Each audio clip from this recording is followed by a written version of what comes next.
لو اتربيت في بيت مليان بالنقد هتكبر وانت شخص ناقد، عينك ما تشوفش الا الوحش، لسانك ما يقولش الحلو ولا يقدر الحلو اللي حواليه.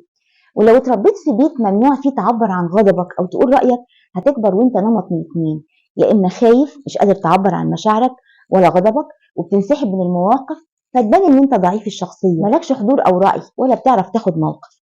واما تبقى العكس، هتبقى عنيف وسريع الغضب وبتخبط في اي حد يضايقك، وبتقول لنفسك انا مش هسمح لحد يضايقني، انا اللي هتغدى بيهم.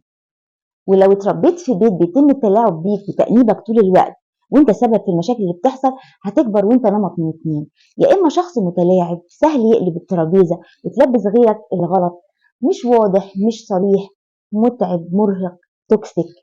واما هتكون الشخص اللي حاسس طول الوقت بالذنب ودايما محمل نفسه مسؤوليه كل حاجه بتحصل، فهتكون دايما بتعتذر طول الوقت، ثقتك في نفسك قليله وضعيفه.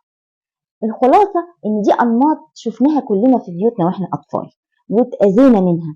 مسؤوليتنا دلوقتي إن إحنا ما نأذيش. مش مهم أنت اتربيت فين وإزاي، المهم أنت قررت تكون إيه وهتتصرف إزاي.